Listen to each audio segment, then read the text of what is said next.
இப்போ எதுக்காக நம்ம எல்லாம் அசம்பல் ஆயிருக்கோம் தெரியுமா? சரியாதா?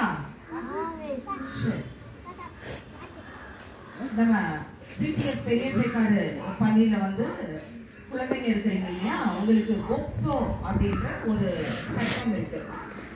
குழந்தைகளை யாருன்னா பேட் டச் பண்ணாங்க, ஈவன் பேரண்ட்ஸ் இருக்கலாம், அம்மா அப்பாவா இருக்கலாம், உடன் பிறந்த சகோதர சகோதரிகளா இருக்கலாம், உங்களை யாருன்னா துன்புறுத்தினாங்களோ இல்ல உங்க மனசு காயப்படும்படியா நீங்க தவறான முடிவுகளை எடுக்கிறதுக்கு காரணமாக தூண்டக்கூடிய விதத்துல இருந்தாலோ அவங்களுக்கு வந்து ஒரு சட்டம் இருக்கு.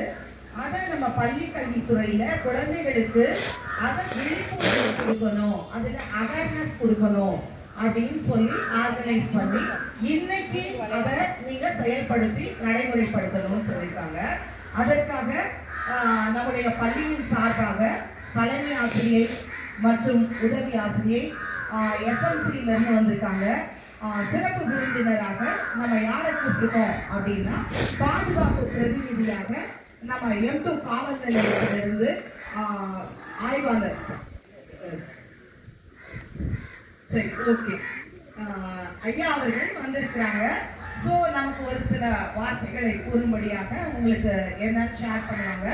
சமூக ஆர்வலர் ஒருவரை வந்து நம்ம நியமிக்கணும்னு சொல்லியிருக்கோம். ஸோ அதுக்காக சோசியல் ஒர்க் பண்ணுற நம்ம குடியரசு தினமாகட்டும் எதுக்காகட்டும் நமக்கு வந்து கவுன்சிலர் மாமன்ற உறுப்பினர் அவர்களோடு கூட 27ஆம் மட்டத்தில் இருக்கிற அவங்களையும் நம்ம இன்னைக்கு கூப்பிட்டுருக்கோம். ஸோ அவங்க வந்திருக்கிறாங்க, எஸ்எம்சி உறுப்பினர் இருக்கிறாங்க. இவர்கள் முன்னிலையில் நம்ம வந்து இன்னைக்கு வந்து நம்ம இந்த சட்டத்தை ஒரு சில விஷயங்களை கருத்துக்களை நம்ம தெரிஞ்சுக்க போகிறோம். அதற்காக இங்கே நம்ம எல்லாரும் கூடியிருக்கிறோம். அவங்க சொல்கிற கருத்துக்களை கவனமாக கேட்டு அதை நம்முடைய நம்ம நடைமுறைப்படுத்துவோம்.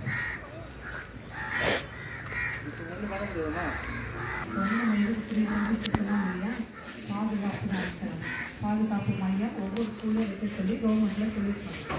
அதனால தலைமை ஆசிரியர், இரு ஆசிரியர்கள் மற்றும் எஸ்எம்சி கல்வி உறுப்பினர்கள் யாராவது இருக்காங்க, பாதுகாப்பு நலன் கல்வி பாதுகாப்பு யாரும் போலீஸ் அதிகாரிகள் யாராவது, அதுக்கடுத்தது வந்து உடல்நல ஈடுபடுறதுக்கு டாக்டர்ஸ் யாராவது வர சொல்லியிருக்காங்க.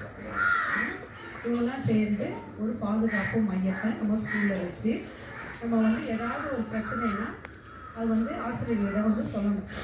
எனக்கு இந்த மாதிரி பிரச்சனை நடந்துச்சு இந்த மாதிரின்னு சொல்லிட்டு ஆசிரியர்கிட்ட சொல்லணும். இப்போ ஸ்கூல்லேயே என்னென்னா பார்ட்டி வீடுன்னு ஒரு அமைப்பு ஒரு இடத்த வச்சுக்க சொல்கிறாங்க. பள்ளியில் ஒரு இடத்த வச்சு அந்த இடத்துலனா உங்களுக்கு ஏதாவது ஒரு பிரச்சனை அப்படின்னா அதை வந்து டீச்சர்கிட்ட சொல்லி அந்த இடத்துல இருக்காது அதை பற்றி விசாரித்து சொல்கிறதுக்கு அமைக்க சொல்லியிருக்காங்க. இப்போ வந்து நம்ம விருந்தினராக வந்திருக்கிறவங்க யாருன்னா சார் ராஜவேல் அவர்கள், காவல்துறையில் ராஜவேல் அவர்கள் வந்திருக்காங்க. அடுத்தது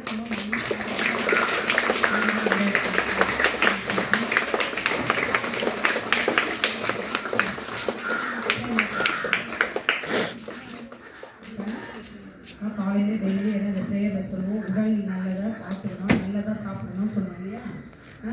அதே மாதிரி நமக்கு யாராவது தீங்கு விளைவிக்கக்கூடிய நிலையில் யாராவது இருந்தாங்கன்னா அப்போ வந்து நீ பேரண்ட்ஸ்கிட்ட சொல்லணும் அல்லது ஆசிரியர்கிட்ட சொல்லணும்.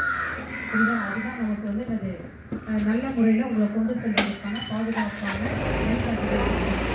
சரியா? சொன்னோன்னா ஏதாவது ஆயிடுமோ அப்படின்னு எதுவுமே நம்ம யோசிக்கக்கூடாது.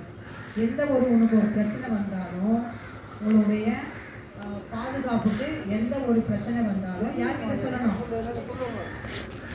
மிஸ்கிட்ட வந்து சொல்லணும். அடுத்தது பேரண்ட்ஸ் கிட்ட சொல்லணும். ஓகேவா? அதனால எதுவுமே தயங்கக்கூடாது. நீங்கள் எப்படி இருக்கணும்? தைரியமாக இருக்கணும். எப்படி இருக்கணும்? எந்த ஒரு நிலையில் இருந்தாலும் யாரு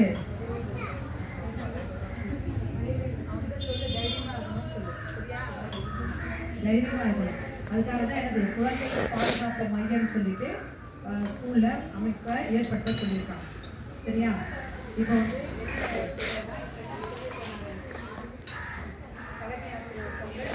ஆசிரியர்கள் 2 பேர், பள்ளி மேலாண்மை குழு உறுப்பினர் ஒரு ஆள், சமூக பிரதிநிதி அவங்க NGO, சோசியல் ஒர்க்கர், லாயர் யாராவது ஒருத்தவங்க இருக்கலாம். அடுத்தது பாதுகாப்பு அதிகாரி ஒருத்தவங்க, அடுத்தது மருத்துவ பிரதிநிதி டாக்டர், அடுத்து யாராவது இதில் வந்து பெண்கள் வந்து 50% இருக்கும். இதில் பெண்கள் வந்து 50% இருக்கும்.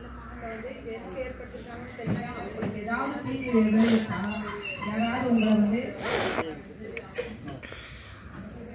தீங்கு விளைவித்தா, ஏதாவது நமக்கு இவங்கனால நமக்கு வந்து பாதுகாப்புக்கு கேடா இருக்கு, ஒரு ஆபத்து வருது அப்படின்னா நம்ம யார்கிட்ட சொல்லணும்? மிஸ் கிட்ட சொல்லணும், பேரண்ட்ஸ் கிட்ட சொல்லணும். அதே மாதிரி நீங்க வேற அம்மா அப்பாவை கேட்காம யார் வீட்டுக்கும் என்ன செய்யக்கூடாது? போகக்கூடாது. சொந்தக்காரங்களா இருந்தாலும் சரி, நெருங்கிய உறவினர்களா இருந்தாலும் சரி, சொல்லி என்ன செய்யக்கூடாது? போகக்கூடாது. பேரண்ட்ஸ் இல்லாமல் வெளியவே போகக்கூடாது. ஏன் வெளியே போய் விளையாடுறேன், இவ்வளோதான் விளையாடுறேன் அப்படின்னு போயிட்டா அப்புறம் யாராவது என்ன செய்வாங்க? புஷ்டி போயிடுவாங்க இல்லையா? நம்ம பாதுகாப்பாக இருக்கணும்னா அம்மா அப்பா சொன்ன பேச்சை கேட்டு நடந்துக்கணும். சரியா? அப்புறம் யாராவது ஏதாவது உனக்கு சாக்லேட் வாங்கி தரேன், ஸ்வீட் வாங்கி தரேன், வாப்பா அவன் நல்ல உஷாராக